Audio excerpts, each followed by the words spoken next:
رب ذوالجلال نے جنگل کے شیروں میں سے ایک شیر کو حکم دیا، میرے نبی کی گستاخی کرنے والے کو سزا دینا تیرا کام ہے۔ جس نے میرے نبی کا دل توڑا، میرے نبی کو تکلیف پہنچائی، اس کو جہنم رسید کرنا تیرا کام ہے۔ ایک شیر کو جب حکم دیا گیا، وہ شیر رات میں دھڑاتے ہوئے آیا اور دیکھا کہ قافلہ سارے کا سارا سویا ہوا ہے، حملہ کرنے سے ڈرتا ہے۔ کیوں؟ اس لیے کہ کہیں مجھ سے زیادتی نہ ہو جائے، ظالم کوئی اور ہو، حملہ میں کسی اور پر کر دوں، یہ تو ظلم ہوگا۔ ایک جانور بھی یہاں پر ڈر رہا ہے کہ ناحق کسی کے اوپر ظلم نہ کر دیا کروں۔ اور آج ایک انسان ہونے کے ناطے، ایک مسلمان ہونے کے ناطے اپنی بہن کی پراپرٹی قبضہ کر رہے، یتیم بچوں کا مال چھینا جا رہا ہے، بیوہ عورتوں پر ظلم کیا جا رہا ہے۔ ڈر کوئی نہیں، کوئی خوف نہیں، نہ قبر کا خوف، نہ حشر کا خوف، نہ پل صراط کا خوف، نہ عذاب جہنم کا خوف، نہ اللہ کا خوف۔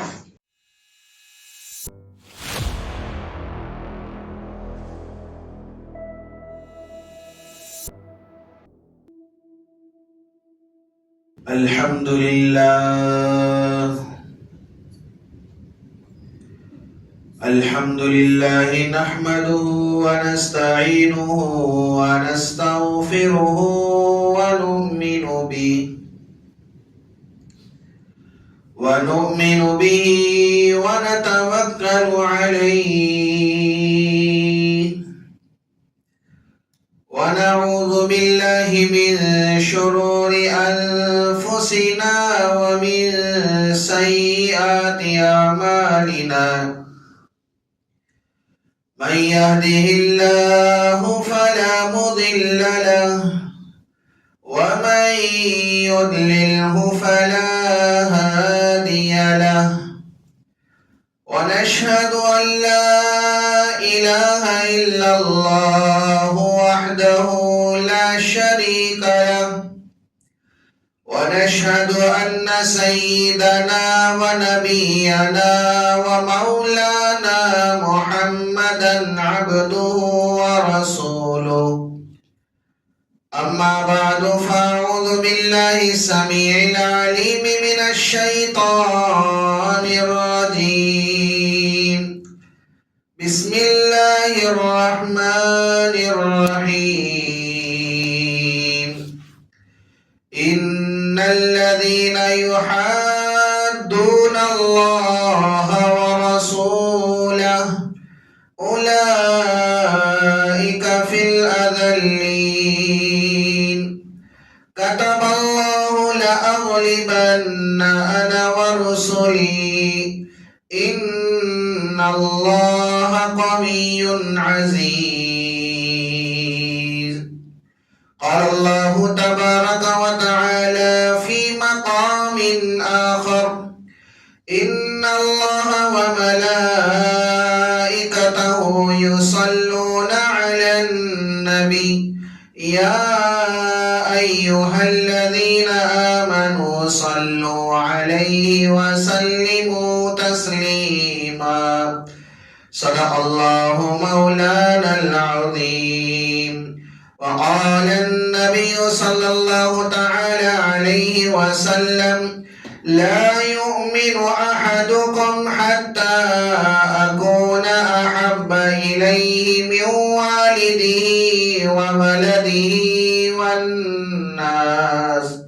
والناس أجمعين، أو كما قال النبي صلى الله تعالى عليه وسلم: رب اشرح لي صدري ويسر لي أمري واحلل عقدة من لساني يفقه قولي، اللهم صل على محمد وعلى آل محمد كما صليت على إبراهيم إبراهيم وعلى آل إبراهيم إنك حميد مجيد اللهم بارك على محمد وعلى آل محمد كما باركت على إبراهيم وعلى آل إبراهيم إنك حميد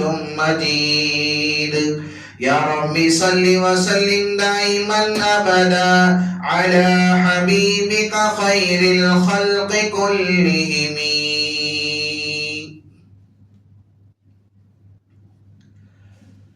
معزز سامعین کرام اور میرے غیور مسلمان بھائیوں، بزرگوں اور دوستوں،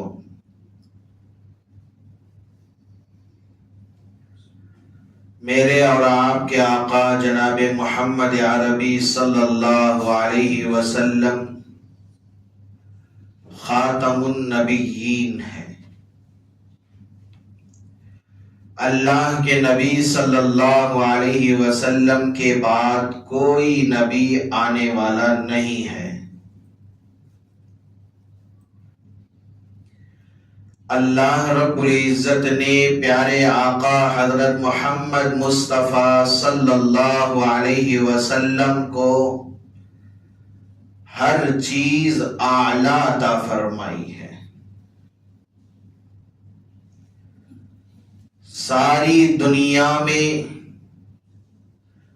حضرت آدم علیہ السلام سے لے کر قیامت تک جتنے انسان آئیں گے،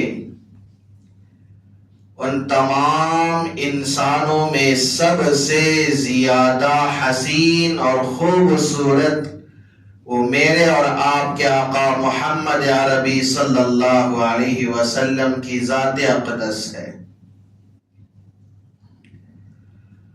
ساری انسانیت کی خوبصورتی ایک طرف رکھ دی جائے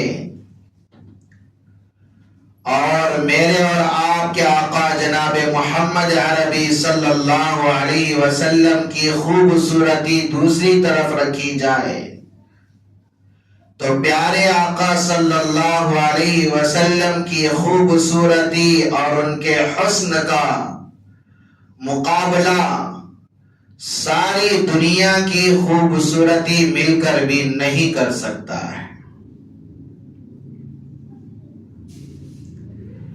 اللہ رب العزت نے چاند میں بھی اتنی خوبصورتی نہیں رکھی جتنی خوبصورتی ہمارے سردار حضرت محمد مصطفیٰ صلی اللہ علیہ وسلم کو عطا فرمائی ہے۔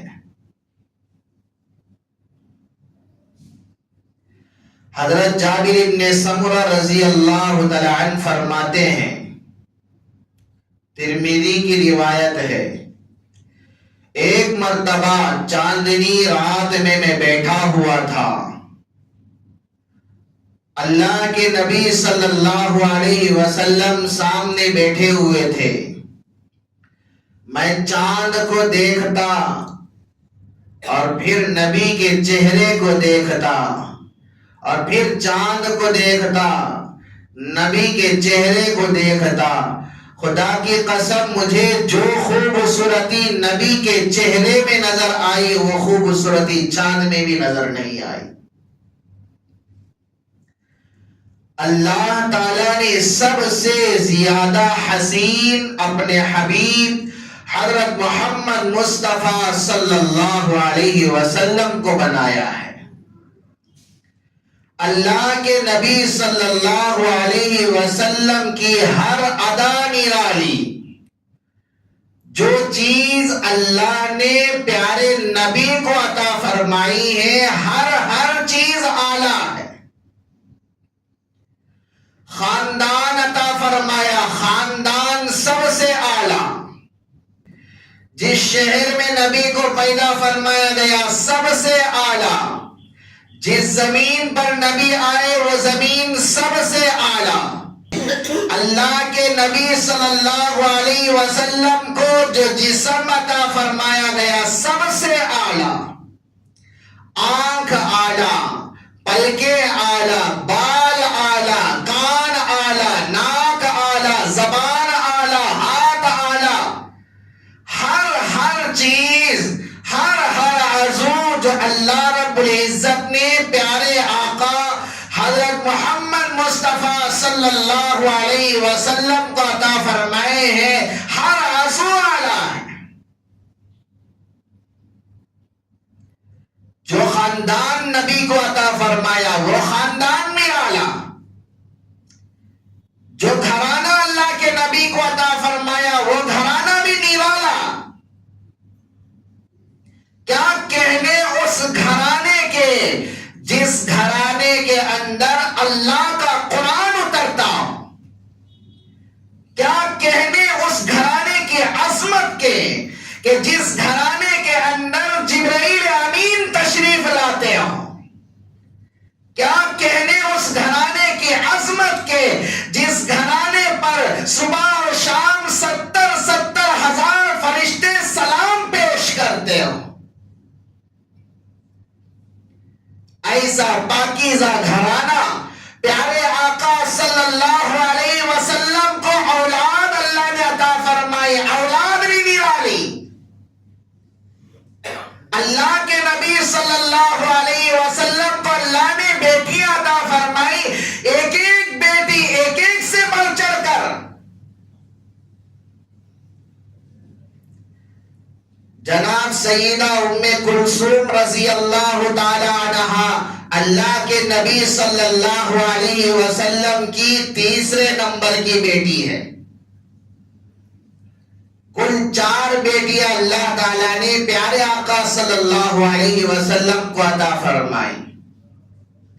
سب سے پہلی بیٹی سیدہ زینب رضی اللہ تعالیٰ عنہا، اور دوسری بیٹی سیدہ رقیہ رضی اللہ تعالیٰ عنہا، اور تیسری بیٹی سیدہ ام کلثوم رضی اللہ تعالیٰ عنہا، اور چوتھی بیٹی ہے ساری جنتی خواتین کی سردار سیدہ فاطمہ الزہرا رضی اللہ تعالیٰ عنہا۔ 4 بیٹیاں اللہ کے نبی صلی اللہ علیہ وسلم کو اللہ تعالیٰ نے عطا فرمائی ہے۔ ایک ایک بیٹی اتنی پاکیزہ اور اتنی کیا ہے رحم دل، اتنی حسین و خوبصورت بھی اور خوبصیرت بھی۔ دنیا کی بیٹیاں کوئی کسی بادشاہ کی بیٹی ہوگی، کوئی حکمران کی بیٹی، کوئی مالدار کی بیٹی، کوئی عالم کی بیٹی، کوئی مفتی کی بیٹی، کوئی علامہ کی بیٹی، کوئی کسی اللہ والے کی بیٹی، کوئی قطب کی بیٹی، کوئی ابدال کی بیٹی ہوگی، لیکن سیدہ ام کلثوم رضی اللہ تعالیٰ عنہا امام الانبیاء علیہ السلام کی بیٹی ہے۔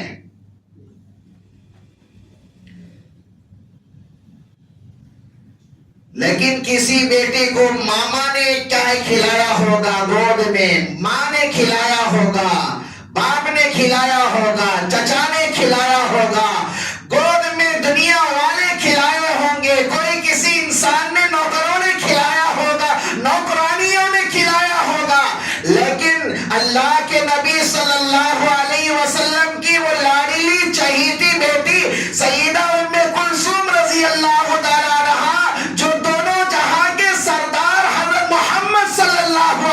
وسلم نے انہیں کھلایا ہے۔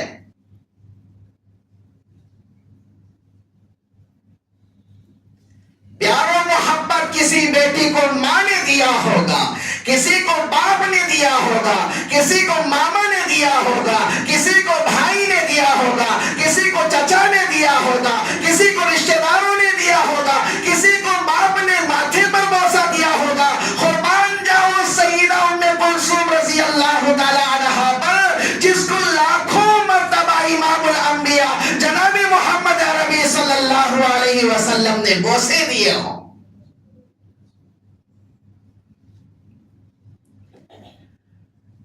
لیکن اللہ کے نبی صلی اللہ علیہ وسلم کی سب سے پہلی بیوی جناب سیدہ خدیجہ الکبریٰ رضی اللہ تعالی عنہا، جن سے یہ چاروں بیٹیاں پیدا ہوئی، بہت جلد انتقال فرما گئی۔ اللہ کے نبی صلی اللہ علیہ وسلم فرماتے ہیں کہ اولاد پر جتنی مہربان میں نے خدیجہ کو دیکھا، اتنی مہربان کسی اور خاتون کو میں نے نہیں دیکھا۔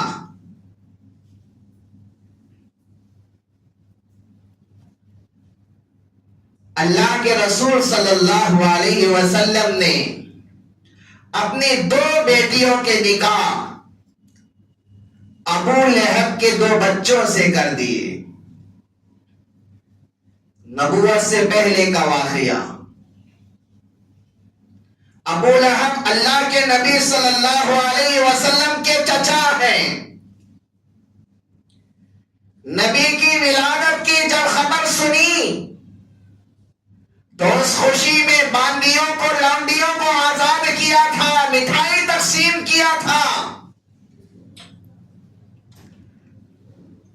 اس کے دو بیٹوں سے اللہ کے نبی صلی اللہ علیہ وسلم نے اپنے دو بچیوں کے نکاح کروائے۔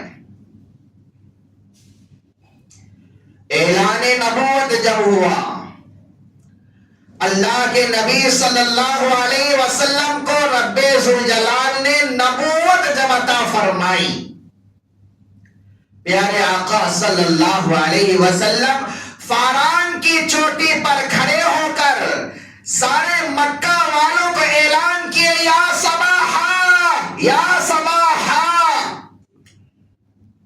سارے کے سارے لوگ اکٹھے ہو گئے۔ اس وقت اللہ کے نبی صلی اللہ علیہ وسلم نے سب سے پہلے اپنے آپ کو پیش کیا کہ بتاؤ میں تمہاری نظر میں کیسا ہوں؟ تمہارے ساتھ میں نے زندگی بسر کی ہے، تمہارے ساتھ میں نے زندگی گزاری ہے، بتاؤ مجھے تم کیسے جانتے ہو؟ اگر میں یہ کہہ دوں کہ ایک جماعت، ایک لشکر تم پر حملہ کرنے والا ہے تو تم کیا کہو گے؟ سب نے کہا آج تک ہم نے آپ کی زبان سے کوئی جھوٹ نہیں سنا ہے، آپ تو سچے ہیں، امین ہیں۔ تو اللہ کے نبی صلی اللہ علیہ وسلم نے اللہ رب العزت کا حکم اور توحید کو سامنے رکھا۔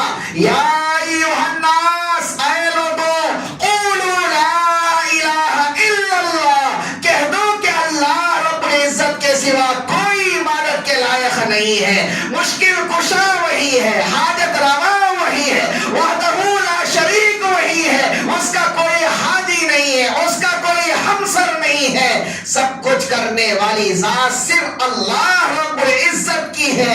اگر تم یہ کہہ لو گے تو کامیاب ہو جاؤ گے۔ جب یہ ندا اللہ کے نبی صلی اللہ علیہ وسلم نے لگائی تو اس وقت جو چچا نبی کی ولادت پر اتنا خوش ہو کر باندیوں کو، لونڈیوں کو آزاد کیا تھا، مٹھائیاں اس نے تقسیم کی تھی، وہی چچا ابو لہب سب سے پہلے پتھر اٹھا کر پیارے آقا صلی اللہ علیہ وسلم کو دے مارا۔ جب نبی کو پتھر مارا تو اللہ رب العزت نے فوری طور پر آیات اتاری، تبت یدا ابی لہب، ابو لہب کے دونوں ہاتھ ٹوٹ جائیں۔ اللہ رب العزت نے پوری سورت نازل فرما دی۔ لیکن جب یہ بات سنا کہ میرے حق میں آیت اتری ہے تو وہ ڈر کے مارے اپنے بچوں کو بلایا اور بچوں کو بلا کر کہا کہ دیکھو،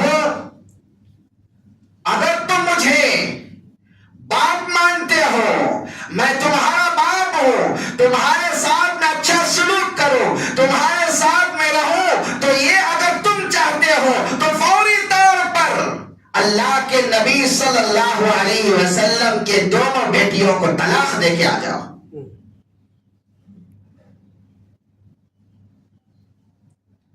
جب اتنا کہنا تھا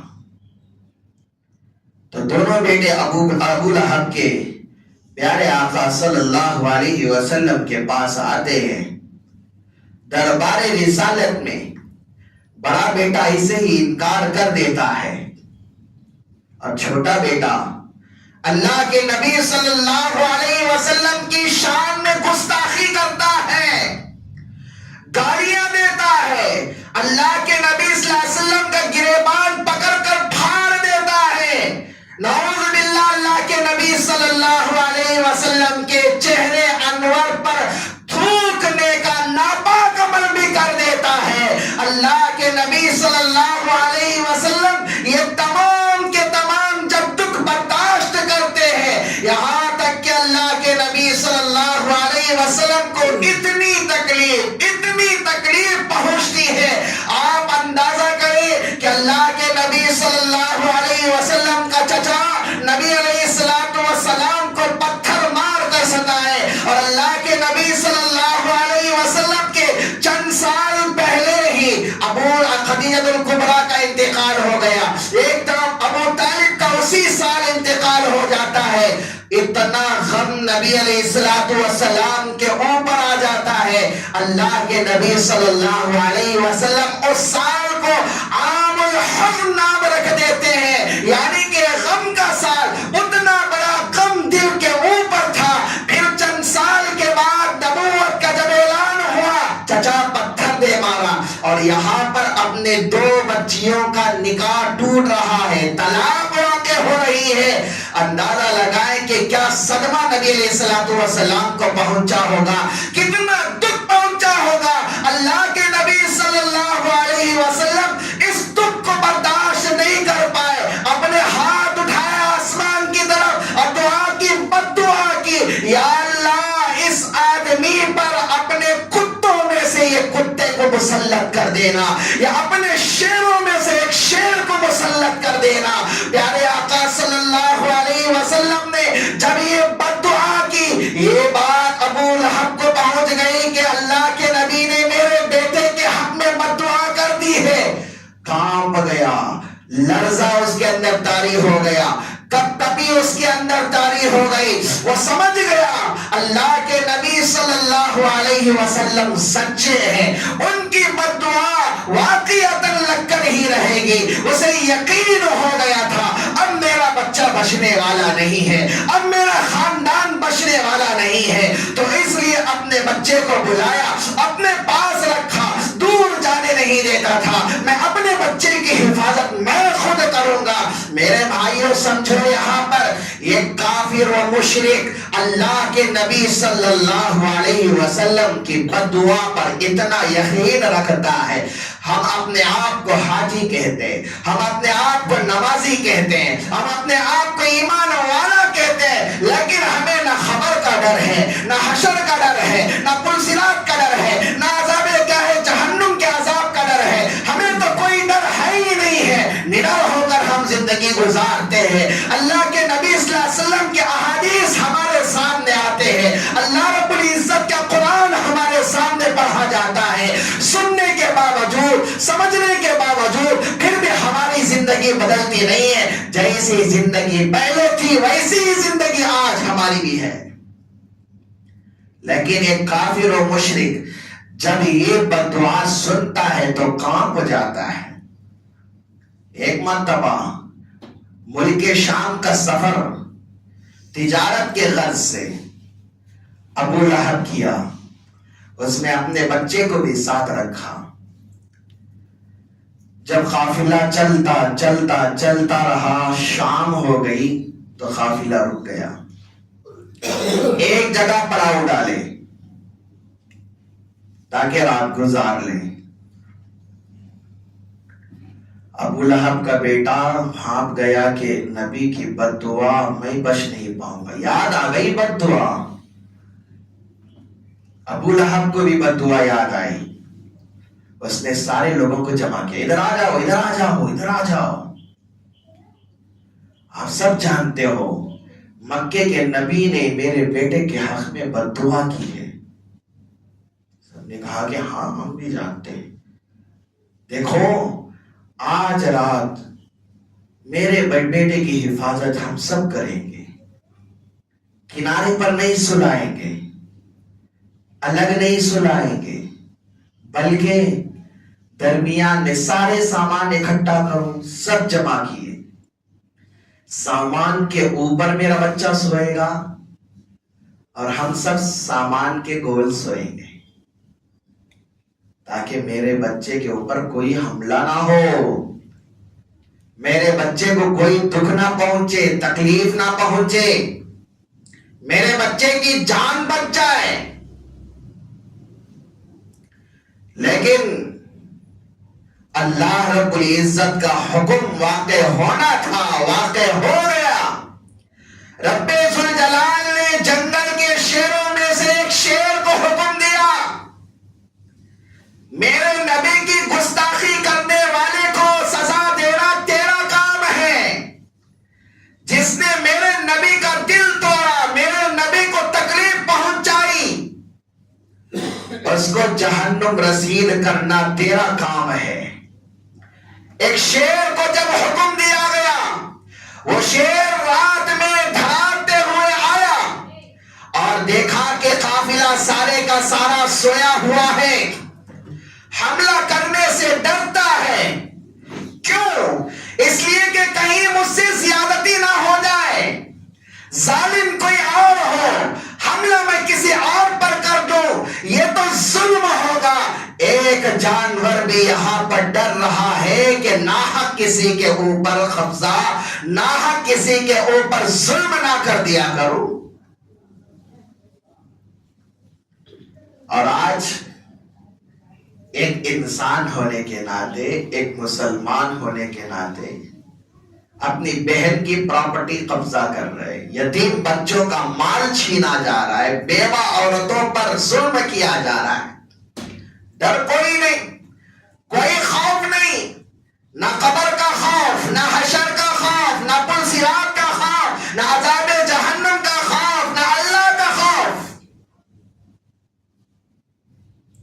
چیر پھاڑ کر کھانے والا ایک درندہ، وہ بھی ڈر رہا ہے کہ کہیں میں ظلم نہ کر بیٹھوں۔ اللہ رب العزت سے کہتا ہے کہ ربا، ظالم کون ہے، گستاخ کون ہے، سمجھ میں کچھ نہیں آ رہا۔ رب ذوالجلال کہتے ہیں کہ جا ہر ایک کا منہ سونگ کر دے، جس کے منہ سے نبی کے گستاخی کی بدبو آئے گی، اس کے اوپر حملہ کر کے اس کو ختم کر دے۔ اور یہ شیر جاتا ہے، ہر ایک کے منہ کو سونگنے لگتا ہے، ایک ایک کر کے سارے کے منہ کو سونگا، لیکن پھر بھی پتہ نہیں چلا کہ کون گستاخ ہے۔ اللہ سے ندا کرتا ہے، اے اللہ، بھی معلوم نہیں ہوا کہ کون گستاخ ہے، لیکن یاد رکھیں، ان اللہ علی کل شیء قدیر، اللہ کی ذات ہر چیز پر قدرت رکھتی ہے، سب کچھ کرنے والی ذات اللہ کی ہے، اللہ کے علاوہ کوئی کچھ نہیں کر سکتا۔ ساری دنیا پر حکمرانی اللہ ہی کی ہے، زمین پر، آسمان پر، دریاؤں پر، ہواؤں پر، سب پر حکمرانی چلتی ہے تو صرف اللہ کی۔ رب ذوالجلال نے ہوا کو حکم دیا کہ اے ہوا، جا میرے ایک درندے کو گستاخ کی پہچان کرا دے۔ ہوا جب چلنے لگتی ہے تو گستاخی کی بو جب پھیلتی ہے تو اسی وقت ایک شیر اٹھتا ہے، چھلانگ مار کر وہ ابو لہب کے بیٹے کو چیر پھاڑ کر ختم کر دیتا ہے۔ یہاں پر سمجھنے والی بات سمجھیں کہ جو اللہ کے نبی کی شان میں گستاخی کرتا ہے، انسان تو دور کی بات، جانور بھی اسے پسند نہیں کرتا، جانور بھی اس کی زندگی کو پسند نہیں کرتا ہے۔ اللہ رب العزت عبرت کا نشان بنا دیا کہ جو میرے نبی کی گستاخی کرے گا، دنیا کے اندر ہی عبرت کا نشانہ اس کو بناؤں گا۔ اگر دنیا کی حکمران حکومت اگر اس کو سزا نہ دے، اگر یہاں پر بچ جائے قیامت کے دن تو اللہ کی پکڑ سے وہ نہیں بچ پائے گا. اللہ کی پکڑ تو سب سے سخت ہے. سورہ قلم کے اندر رب ذوالجلال نے مکے کے ایک مشرک کا تذکرہ کیا. نبی کی شان میں گستاخیاں کرتا تھا, نبی کو برا بھلا کہتا تھا, نبی کو ستایا کرتا تھا, نبی کا دل دکھایا کرتا تھا, نبی کو چوٹ پہنچایا کرتا تھا, جس کا نام ولید ابن مغیرہ تھا. نبی کو بہت ستایا. سورہ قلم کے اندر اللہ رب العزت نے تفصیل سے اس کے عادتوں کا تذکرہ کیا. مکمل 10 عادتیں اس کی بیان فرمائی ہیں.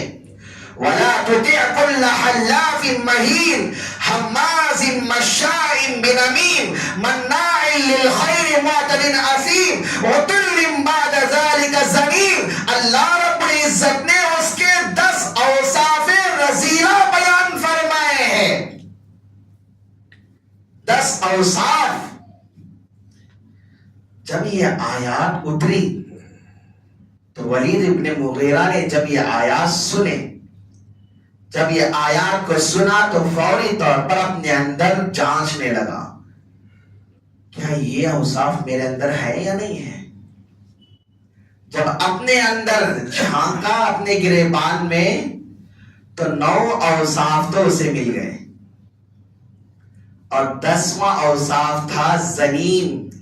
وہ آدمی زنا سے ہوگا, یعنی اصلی باپ سے پیدا نہیں بلکہ اس کا باپ کوئی اور ہوگا, اس کا نسب غلط ہوگا. تو ولید ابن مغیرہ جب یہ بات سنا تو فوری طور پر اپنی ماں کے پاس گیا. اپنی ماں سے پوچھا, بتاؤ میں نے ابھی آیات سنی ہے جو محمد عربی صلی اللہ علیہ وسلم پر نازل ہوئی ہے, جو محمد عربی صلی اللہ علیہ وسلم پر اتری ہے. محمد عربی صلی اللہ علیہ وسلم سچے انسان ہیں, وہ جھوٹ نہیں کہتے ہیں, لیکن 10 اوصاف بیان کیے گئے میرے حق میں. 9 صفتیں تو میرے اندر پائی جا رہی ہیں, 10ویں صفت زنا سے پیدا ہوا ہوگا. یہ میں جاننے کے لیے آپ کے پاس آیا ہوں, بتاؤ مغیرہ میرا باپ ہے یا نہیں ہے. اپنی ماں سے پوچھتا ہے. ماں کہنے سے ڈگمگائی تو اس وقت بیٹے نے دھمکی دی. ولید نے کہا کہ اگر نہیں بتاؤں گی تیرا سر قلم کر دوں گا, تیرا سر تن سے جدا کر دوں گا. تو ڈر کے مارے کہنے لگی کہ تیرا باپ تو نامرد ہے, تیرا باپ نامرد ہے. میں اپنی خواہش پوری کرنے کے لیے بکریاں چرانے والے چرواہے کے پاس جایا کرتی تھی, اس کے نطفے سے تو پیدا ہوا ہے. گویا کہ تو ولد الزنا ہے, زنا سے تو پیدا ہوا ہے, زنا کا تو لڑکا ہے, زنا کی تو اولاد ہے. تو اس وقت ولید ابن مغیرہ نے اپنے اندر جھانکا اور کہا کہ میرے اندر 10 اوصاف پائے جاتے ہیں, یہ میں سب سے گھٹیا انسان. تو علماء کرام نے لکھا ہے کہ جو کوئی آدمی اللہ کے نبی صلی اللہ علیہ وسلم پر 1 مرتبہ درود شریف پڑھتا ہے تو اللہ رب العزت کی طرف سے 10 رحمتیں اس پر نازل ہوتی ہیں. کتنی؟ 10 رحمتیں اللہ تعالیٰ اس پر نازل فرماتے ہیں. جو کوئی آدمی نبی کی شان میں 1 گستاخی کرتا ہے تو اللہ کی طرف سے 10 لعنتیں اس کے اوپر برستی ہیں. کیوں؟ اس لیے کہ گستاخ کے حق میں اللہ رب العزت نے 10 اوصاف اس کے بیان فرمائے ہیں. اس اعتبار سے جو کوئی بھی اللہ کے نبی کی شان میں گستاخی کرے گا اللہ رب العزت اس پر 10 لعنتیں نازل فرمائے. اور آج دیکھیں ہندوستان میں اللہ کے نبی صلی اللہ علیہ وسلم کی شان میں گستاخیاں کی جا رہی ہیں.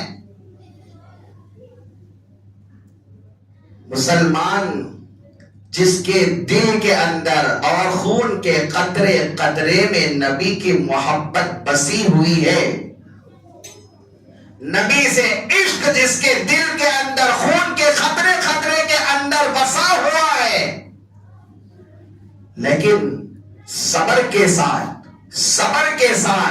وہ احتجاج بھی کر رہا ہے، صبر کے ساتھ اپنے آپ کو کنٹرول میں رکھتے ہوئے حکومت سے یہ مطالبہ بھی کر رہا ہے کہ گستاخ رسول کی سزا ضروری ہے، دینی چاہیے۔ لیکن میرے بھائیوں، ہمارے لیے آج کے اس پرفتن دور میں یہ سبق ہمیں لینا چاہیے، وہ سبق یہ ہے کہ نبی سے محبت، نبی سے عشق صرف زبانی طور پر نہیں ہے، عملی طور پر بھی ہمارے اندر آنا ہے۔